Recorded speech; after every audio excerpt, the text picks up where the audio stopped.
দর্শক আমন্ত্রণ যমুনা আইডেস্কে শুরুতে দেব শিরোনামগুলো। গাজা ইসরায়েলি আগ্রাসনের তৃতীয় বছর, নিজেদের ভূমিতেই বিলীন হচ্ছে ফিলিস্তিনিদের অস্তিত্ব। দশকের পর দশক ধরে চলছে অবৈধ দখলদারিত্ব, হামলা, অবরোধ। গাজার পাশাপাশি ইসরায়েলি হামলার শিকার লেবানন, ইরান সহ মধ্যপ্রাচ্যের বিভিন্ন দেশ। মার্কিন সহায়তা ছাড়া তেল আবিবের দীর্ঘ অভিযান সম্ভব হতো না, বলছেন বিশ্লেষকরা।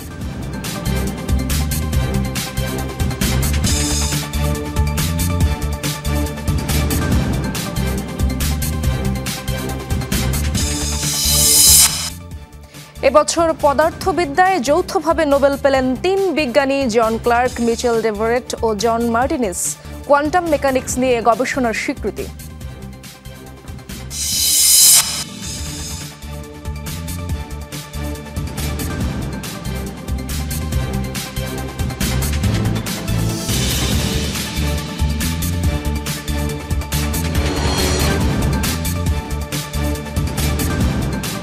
শিরোনামগুলো দেখছিলেন, পুরো সময় জুড়ে আপনাদের সাথে আছি আমি ইশরাত জাহান। কবে আসবে ফিলিস্তিনিদের স্বাধীনতা? কবে থামবে নিপীড়িত একটি গোষ্ঠীর রাষ্ট্রের জন্য হাহাকার? নিজেদের ভূমিতেই বিলীন হয়েছে তাদের অস্তিত্ব। ইসরায়েলের আগ্রাসনের ইতিহাস কেবল 2 বছরের নয়। ফিলিস্তিনের ভূখণ্ড চিরে ইহুদি রাষ্ট্র প্রতিষ্ঠার পর থেকেই শুরু বর্বরতার।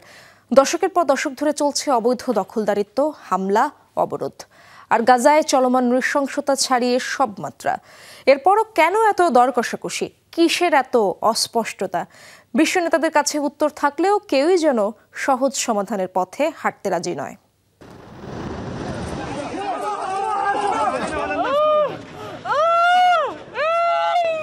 এই কান্না 1-2 দিন আগে শুরু হয়নি।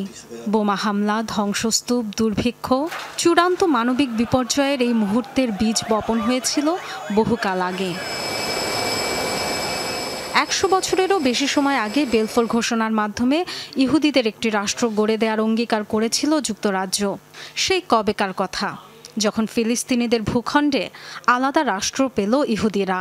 1948-এর ওই দিনই নিজ ভূমির সার্বভৌমত্ব হারালো ফিলিস্তিনিরা।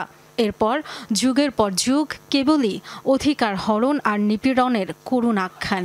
স্বাধীনতার জন্য ফিলিস্তিনিদের লড়াইয়ের শুরুও তখন থেকেই। বলা যায় এটি একটি চক্রান্তের ফল, যাতে অস্থিতিশীল থাকে মধ্যপ্রাচ্য। আনুষ্ঠানিকভাবে শুরুটা জাতিসংঘের পার্টিশন প্ল্যান, যার মাধ্যমে সীমানা নির্ধারণ হয় ইহুদি রাষ্ট্রের। এতে জোরালো ভূমিকা ছিল যুক্তরাষ্ট্র ও যুক্তরাজ্যের। রেজুলেশন অনুযায়ী প্রায় 67% জনগোষ্ঠীর আরবরা পেল মাত্র 43% এলাকা, আর 33% ইহুদিরা পেয়ে যায় 56% ভূমি। 3/1 জনগোষ্ঠী প্রায় 3/2 ভূমি পেলেও সন্তুষ্ট হয়নি ইসরায়েল। প্রতিনিয়ত বাড়িয়েছে দখলদারিত্বের থাবা। একের পর এক এলাকা থেকে উচ্ছেদ করা হয়েছে ফিলিস্তিনিদের। 2 দফা বাস্তুচ্যুতির সাক্ষী হয়েছে হাজার হাজার মানুষ। আন্তর্জাতিক আইন বহির্ভূত হলেও কখনো থামেনি ইসরায়েলের বসতি সম্প্রসারণ। টুকরো টুকরো হয়েছে ফিলিস্তিন। ইহুদি রাষ্ট্র প্রতিষ্ঠার 40 বছর পর 1988 সালে ফিলিস্তিনকে স্বাধীন রাষ্ট্র হিসেবে ঘোষণা দেন প্যালেস্টাইন লিবারেশন অর্গানাইজেশন PLOর চেয়ারম্যান ইয়াসির আরাফাত। রাজধানী করা হয় পবিত্র জেরুজালেমকে। ওই ঘোষণার পর থেকে এ পর্যন্ত জাতিসংঘের 193 সদস্য দেশের মধ্যে 157টি সার্বভৌম রাষ্ট্রের স্বীকৃতি দিয়েছে দেশটিকে। তবুও একটি মানচিত্র পায়নি ফিলিস্তিনিরা। তাহলে এই স্বীকৃতির তাৎপর্য কি? কেবল প্রভাবশালী দেশগুলোর নৈতিক দায়? 2023-এর 7 অক্টোবর ইসরায়েলে হামাসের নজিরবিহীন অভিযান আল আকসা ফ্লাডের জবাবেই নাকি গাজায় ইসরায়েলের আগ্রাসনের শুরু। কিন্তু এই হামাস কিভাবে তৈরি হয়েছিল? স্বাধীনতাকামী একটি গোষ্ঠীর লড়াই তো 2 বছর আগের 7 অক্টোবর শুরু হয়নি। বহু যুগের নিপীড়ন নির্যাতনই কি তৈরি করেনি প্রতিরোধ যোদ্ধাদের? এ প্রশ্ন ঘুরছে বাতাসে। না খেয়ে মরছে একটি জনপদের মানুষ। ক্ষুধার কষ্টে কাতরাচ্ছে শিশুরা। ক্ষুধার তাড়নায় সন্তানের মুখে ক্যাকটাস, আগাছা, পশুর খাদ্য তুলে দিচ্ছেন মা। তবু কেন থমকে থাকবে বিশ্ববিবেক? মার্কিন প্রেসিডেন্ট ডোনাল্ড ট্রাম্পের যুদ্ধবিরতি চুক্তির শর্ত, গাজার শাসন ক্ষমতায় থাকতে পারবে না হামাস। আন্তর্জাতিক অঙ্গনের উপস্থিতিতে মাহমুদ আব্বাসের নেতৃত্বাধীন ফিলিস্তিনি কর্তৃপক্ষের অধীনে পরিচালিত হবে উপত্যকা। ফিলিস্তিনি কর্তৃপক্ষ কোথায় তারা? রামাল্লা থেকে গাজা কি খুব দূর? উপত্যকায় 2 বছর ধরে যখন ইসরায়েলি বাহিনীর নির্মমতা চলছে, তখন কোন ভূমিকায় দেখা গেছে ফাতা প্রশাসনকে? একটি জনগোষ্ঠীর আত্মনিয়ন্ত্রণের অধিকার ফিরে পাবার লড়াইয়ে যেন কেউ নেই কোথাও। 21 শতকের পৃথিবীতে একটি দেশের অস্ত্র ট্যাঙ্কের ক্ষমতাবল আর ক্ষমতাধরদের নগ্ন সমর্থন কি পুরো বিশ্বের সম্মিলিত সামরিক অর্থনৈতিক শক্তির চেয়েও বেশি? Dorothy Tasrin, Jamuna news. গাজায় যুদ্ধবিরতি চুক্তির আওতায় ইসরায়েলের কারাগার থেকে ফিলিস্তিনের সবচেয়ে জনপ্রিয় নেতার মুক্তি চায় হামাস। বিভিন্ন গণমাধ্যমের দাবি, প্রতিদ্বন্দ্বী হওয়া সত্ত্বেও ফাতার আলোচিত নেতা মারওয়ান বারঘুতির মুক্তির দাবি জানিয়েছে ফিলিস্তিনি স্বাধীনতাকামী গোষ্ঠীটি। বন্দি বিনিময়ের অংশ হিসেবে আহমেদ সাদাত, ইব্রাহিম হামিদ ও আব্বাস আল সায়েদের মতো হাই প্রোফাইল ফিলিস্তিনিদেরও ফেরত চেয়েছে হামাস। দশকের পর দশক ধরে কারণে অকারণে ফিলিস্তিনিদের আটক করছে ইসরায়েল। দেশটির বিভিন্ন কারাগারে বর্তমানে বন্দী প্রায় 10,000 ফিলিস্তিনি, যাদের মধ্যে অন্তত 303 জন ভোগ করছেন যাবজ্জীবন সাজা। অনেককে আটকে রাখা হয়েছে বিনা বিচারে। মার্কিন প্রেসিডেন্ট ডোনাল্ড ট্রাম্পের শান্তি প্রস্তাব অনুযায়ী অন্যান্য বন্দির পাশাপাশি যাবজ্জীবন সাজাপ্রাপ্ত 250 জনকে মুক্তি দিতে রাজি হয়েছে ইসরায়েল। তেল আবিবের বিভিন্ন গণমাধ্যম বলছে, এর মধ্যে বেশ কয়েকজন হাই প্রোফাইল ফিলিস্তিনির মুক্তির দাবি জানিয়েছে হামাস। তাদের মধ্যে সবচেয়ে আলোচিত মারওয়ান বারঘুতি। ফিলিস্তিনের সবচেয়ে জনপ্রিয় নেতা ভাবা হয় ফাতার এই সদস্যকে।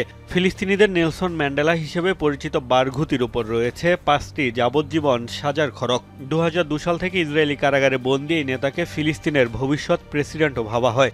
দ্বিতীয় ইন্তিফাদার সময় ছিলেন ব্যাপক আলোচনায়। তার নেতৃত্বেই 2017 সালে ইসরায়েলি কারাগারে আমরণ অনশন করেছিল ফিলিস্তিনি বন্দীরা।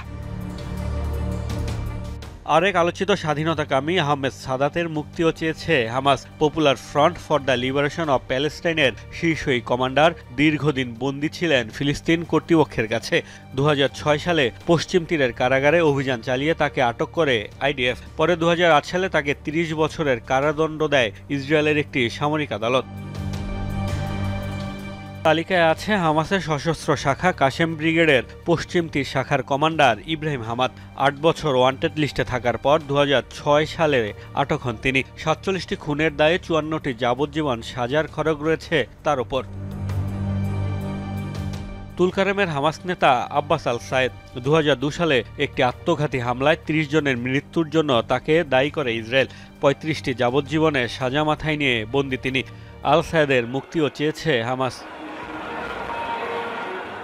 এছাড়াও কাশেম ব্রিগেডের এলিট ফোর্স নাগবা ফাইটার্সের বেশ কয়েকজন সদস্যকেও বন্দি বিনিময় চুক্তিতে মুক্তির দাবি জানিয়েছে হামাস, যারা সরাসরি অংশ নিয়েছিল 2023 সালের 7 অক্টোবরের হামলায়। মোস্তফা মাহমুদ, যমুনা নিউজ। 67,000 মানুষের মৃত্যুই কেবল নয়। রেড ক্রিসেন্ট বলছে, গাজায় ইসরায়েলি আগ্রাসনে নিখোঁজ 11,000-এরও বেশি মানুষ। যদিও ধারণা করা হচ্ছে এই সংখ্যা আরও অনেক বেশি। প্রায় প্রতিদিনই বোমা হামলায় ধ্বংসস্তূপের নিচে চাপা পড়ছে মানুষ। অনেকে বন্দী ইসরায়েলে। যুদ্ধ কবলিত উপত্যকায় সঠিক তথ্য সংগ্রহ কঠিন, তাই অনেকেই জানে না হারানো প্রিয়জনের খোঁজ। সন্তান হারানোর যন্ত্রণার চেয়েও বোধহয় তীব্র তাদের খোঁজ না জানা। আশা নেই জেনেও প্রতি মুহূর্তে মনের কোণে উকি দেয় হয়তো বুকে ফিরবে আদরের সন্তান। এমন আশা নিরাশার দোলাচলে দিনের পর দিন কাটাচ্ছে অবরুদ্ধ গাজার হাজারো পরিবার। বোমা হামলায় ধ্বংসস্তূপের নিচে চাপা পড়ে আছে বহু মানুষ। উদ্ধার সরঞ্জামের অভাবে বের করা যাচ্ছে না মরদেহ। আবার ইসরায়েলের অভিযান চলাকালেও নিখোঁজ রয়েছে কেউ কেউ। স্বজনদের মৃত্যু হয়েছে নাকি ইসরায়েলের কাছে বন্দী আছে তা নিয়ে সংশয়ে বহু পরিবার। আমার ছেলে কোথায় আছে আমি জানতে চাই।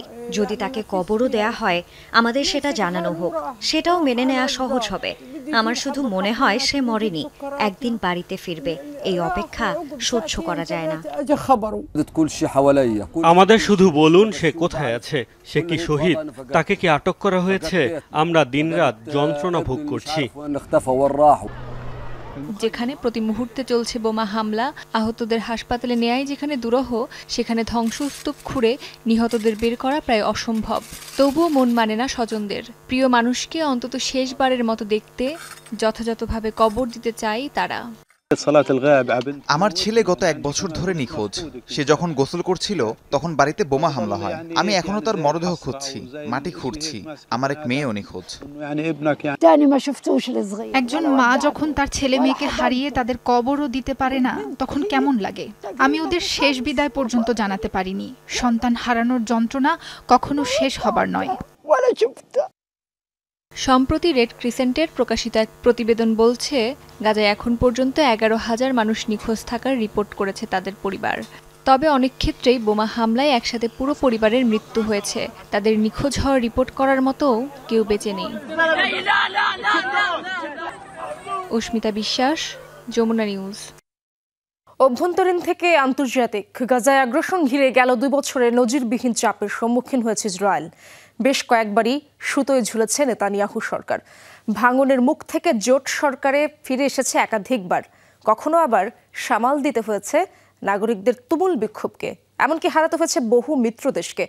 খোয়াতে হয়েছে অনেক দেশেরই মুক্ত বাণিজ্য চুক্তি।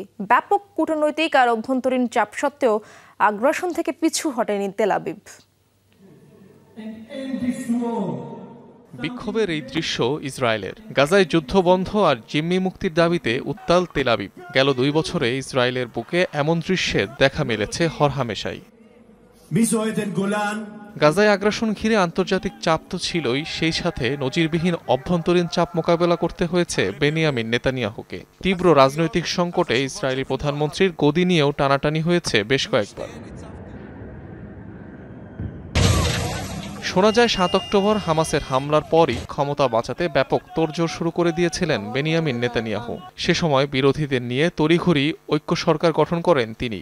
একাধিক হিব্রু গণমাধ্যমের দাবি, বিশেষ বৈঠক ডেকে মন্ত্রীদের সরকার থেকে পদত্যাগ না করতে রাজি করান ইসরায়েলি প্রধানমন্ত্রী। অথচ হামাসের হামলা ঠেকানোর ব্যর্থতার দায়ে নেতানিয়াহুর বিরুদ্ধে অনাস্থা ভোটের পরিকল্পনা করেছিলেন বেশ কয়েকজন মন্ত্রী। আবার যুদ্ধ বন্ধ করলেই সরকার ভাঙার হুঁশিয়ারি দিয়ে গেছেন নেতানিয়াহু সরকারের কট্টরপন্থী শরিকরা। জোট থেকে গুরুত্বপূর্ণ এমপিদের পদত্যাগের ঘটনাও হয়েছে। পার্লামেন্টে সংখ্যাগরিষ্ঠতা হারানোর উপক্রম হয় বার কয়েক। বিরোধীদের কটাক্ষের শিকারও হতে হয়েছে বহুবার। এরই মধ্যে 2 বছর ধরে লাগাতার বিক্ষোভ করে যাচ্ছে সাধারণ মানুষ। তোপ দাগিয়ে যাচ্ছেন জিম্মিদের পরিবার, যা উভয় সংকটে ফেলেছে নেতানিয়াহু সরকারকে। অভ্যন্তরীণ চাপের ডামাডোলে বহু মিত্র দেশকেও খুইয়েছে ইসরায়েল। অনেকের সাথে বাতিল হয়েছে মুক্ত বাণিজ্য চুক্তি, ছিন্ন হয়েছে কূটনৈতিক সম্পর্ক, পড়তে হয়েছে নিষেধাজ্ঞার কবলে। তেল আবিবের প্রতি বিরক্ত হয়ে উল্টো ফিলিস্তিনকেই স্বীকৃতি দিয়েছে বহু দেশ। অনিক রহমান, যমুনা নিউজ। গাজা তো বটেই, ইসরায়েল গত 2 বছরে আগ্রাসন চালিয়েছে লেবানন, ইরান সহ আরও বেশ কয়েকটি দেশে। গোটা মধ্যপ্রাচ্য জুড়ে অস্থিরতা তৈরি করে রেখেছে। সাম্প্রতিক এক গবেষণা বলছে, বিভিন্ন পক্ষের সঙ্গে সংঘাতে জড়ানোর পর যুক্তরাষ্ট্রের সহায়তা ছাড়া গাজায় গণহত্যা চালিয়ে যাওয়া সম্ভব ছিল না ইসরায়েলের জন্য। গত 2 বছরে তেল আবিবকে 21 বিলিয়নের বেশি সামরিক সহায়তা দিয়েছে ওয়াশিংটন। বিশ্বের বাকি সব মানুষ জাগে পাখির ডাকে, ঘড়ির অ্যালার্মে, আর গাজার ফিলিস্তিনিদের ঘুম ভাঙে বুলেট বোমার শব্দে। 21 শতকের ভয়াবহতম আগ্রাসনে উপত্যকাবাসীর প্রতিটি মুহূর্ত কাটে মৃত্যু ভয় সঙ্গী করে। গুনে গুনে 732 দিন ধরে চলছে এই বর্বরতা। 2 দফায় যুদ্ধবিরতি ছাড়া যা থামেনি একদিনের জন্য। শুধু কি গাজা, লাগাতার ইসরায়েলি হামলার শিকার হয়েছে লেবানন, ধ্বংসস্তূপে পরিণত হয়েছে বেশ কয়েকটি এলাকা। ইয়েমেনেও ইসরায়েলি হামলায় প্রাণ গেছে 1000-এর বেশি মানুষের। মধ্যপ্রাচ্যের আরেক দেশ সিরিয়াতেও দফায় দফায় বোমা ফেলেছে তেল আবিব। ইরানের সাথে 12 দিনের ভয়াবহ সংঘাতে জড়িয়েছে দেশটি। সবশেষ হামাস নেতাদের লক্ষ্য করে হামলা চালিয়েছে কাতারেও। কারি ডলার ব্যয় করে মধ্যপ্রাচ্য জুড়ে এতদিন ধরে এত হামলা চালানোর পরও ইসরায়েলের সমর ভান্ডার কি ফুরায় না? কস্টস অফ ওয়ার প্রজেক্টের দুটি গবেষণা বলছে যুক্তরাষ্ট্রের সহায়তা ছাড়া এতদিন টিকতেই পারত না ইসরায়েল। ব্রাউন ইউনিভার্সিটির এই প্রজেক্টের প্রকাশিত তথ্যমতে গত 2 বছরে তেল আবিবকে $21 বিলিয়ন বেশি সহায়তা দিয়েছে ওয়াশিংটন।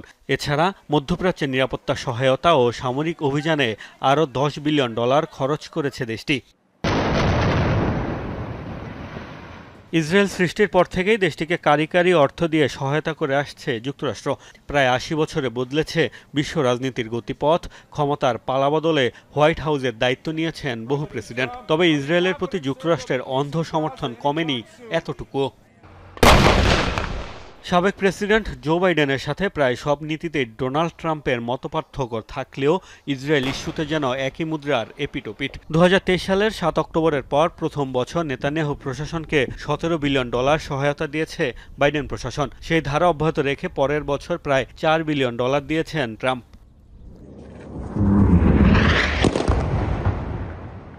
শুধু কি সামরিক ও আর্থিক সহায়তা? গাজায় লাগাতার আগ্রাসন চালিয়ে বিশ্ব রাজনীতিতে যখন নজিরবিহীন চাপে ইসরায়েল, তখনও তাদের রক্ষায় ঢাল হয়েছে যুক্তরাষ্ট্র। জাতিসংঘের নিরাপত্তা পরিষদে ভেটো দিয়ে আটকে দিয়েছে একের পর এক যুদ্ধবিরতির প্রস্তাব। মোস্তফা মাহমুদ, যমুনা নিউজ। গাজায় যুক্তরাষ্ট্র প্রস্তাবিত শান্তি পরিকল্পনা নিয়ে ইসরায়েলের প্রধানমন্ত্রী বেনিয়ামিন নেতানিয়াহুর সঙ্গে ফোনালাপ করেছেন রুশ প্রেসিডেন্ট ভ্লাদিমির পুতিন। সোমবার এই দুই নেতার কথার বিষয়টি নিশ্চিত করেছে ক্রেমলিন। এতে ফিলিস্তিন ইস্যুর সুষ্ঠু সমাধানে রাশিয়ার সমর্থন পুনর্ব্যক্ত করেন ভ্লাদিমির পুতিন। এছাড়াও ইরানের পারমাণবিক কর্মসূচির সংকট নিরসন এবং সিরিয়ায় স্থিতিশীলতা ফিরিয়ে আনার বিষয়টিও উঠে আসে ফোনালাপে। আলোচনা হয় মধ্যপ্রাচ্যের অন্যান্য ইস্যুতেও। এর আগে অগাস্টে ফোনালাপ করেন ভ্লাদিমির পুতিন বেনিয়ামিন নেতানিয়াহু।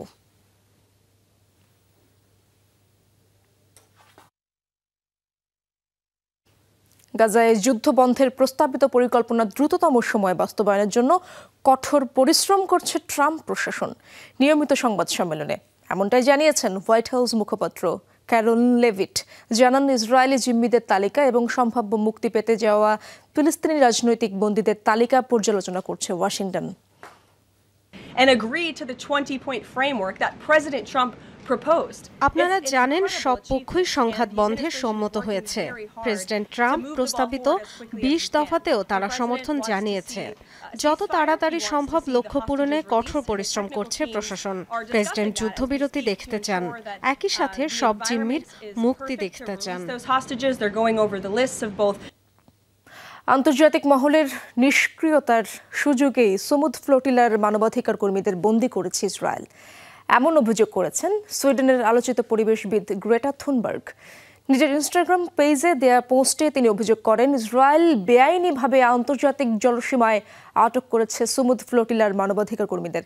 কারাগারে তাদের সাথে অমানবিক আচরণ করা হয়েছে বলেও জানান তিনি। তবে এই ঘটনায় গাজার আগ্রাসন থেকে যাতে বিশ্বের নজর সরে না যায় সে বিষয়েও সতর্ক করেন গ্রেটা।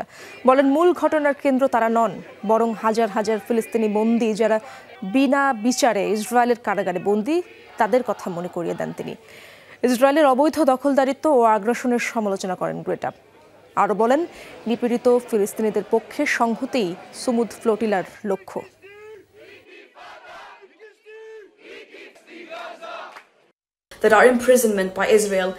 একটি বিষয় স্পষ্ট করতে চাই, ইসরায়েলে আমাদের বন্দিদশার জন্য দায়ী আমাদের সরকারই। তারা মানবাধিকার, আন্তর্জাতিক আইনের কথা বলে, অথচ যখন শান্তিপূর্ণ উপায়ে আন্তর্জাতিক আইন মেনে সে কাজ করার চেষ্টা করেছি, তারা আমাদের নিরাপত্তা দিতে ব্যর্থ হয়েছে। চলতি বছর পদার্থবিদ্যায় যৌথভাবে নোবেল পেয়েছেন 3 বিজ্ঞানী, জন ক্লার্ক, মিচেল এইচ ডেভরেট ও জন এম মার্টিনিস। কোয়ান্টাম মেকানিক্স নিয়ে গবেষণার স্বীকৃতিস্বরূপ নোবেল পুরস্কারে ভূষিত করা হয় এই 3 বিজ্ঞানীকে। কর্তৃপক্ষ জানিয়েছে, বৈদ্যুতিক বর্তনীর মধ্যে স্থূল কোয়ান্টাম যান্ত্রিক টানেলিং এবং শক্তির কোয়ান্টাইজেশন আবিষ্কারের জন্য তাদের এই সম্মাননা দেওয়া হয়েছে। গবেষকরা বলছেন, তাদের এই আবিষ্কার কোয়ান্টাম গবেষণার নতুন দ্বার উন্মোচন করেছে। ব্রিটিশ বিজ্ঞানী জন ক্লার্ক ইউনিভার্সিটি অব ক্যালিফোর্নিয়ায় অধ্যাপনা করছেন। অন্যদিকে ফরাসি বিজ্ঞানী মিচেল এইচ ডেভরেট কর্মরত আছেন ইয়েল ইউনিভার্সিটিতে। অপর নোবেল বিজয়ী মার্কিন গবেষক জন এম মার্টিনিস কর্মরত আছেন ইউনিভার্সিটি অব ক্যালিফোর্নিয়ায়। ভারতের পশ্চিমবঙ্গে ভয়াবহ বন্যায় মৃতের সংখ্যা বেড়ে দাঁড়িয়েছে ৩৬ জনে। সোমবার আরও ৮ জনের মরদেহ উদ্ধার করা হয়েছে, এখনও নিখোঁজ অনেকে। ব্যাপক ক্ষয়ক্ষতির শিকার রাজ্যটির উত্তরাঞ্চলের মানুষ। নদীর পানির তোড়ে ধসে পড়েছে বেশ কয়েকটি সেতু। সবচেয়ে খারাপ পরিস্থিতি দার্জিলিং ও জলপাইগুড়ি জেলায়। সোমবার বন্যা পরিস্থিতি পরিদর্শন করেন পশ্চিমবঙ্গের মুখ্যমন্ত্রী মমতা ব্যানার্জি। দুর্বল বন্যা ব্যবস্থাপনার সমালোচনা করেন তিনি। রাজ্য সরকার বলছে বন্যায় ক্ষতিগ্রস্ত প্রায় ২ লাখ মানুষ।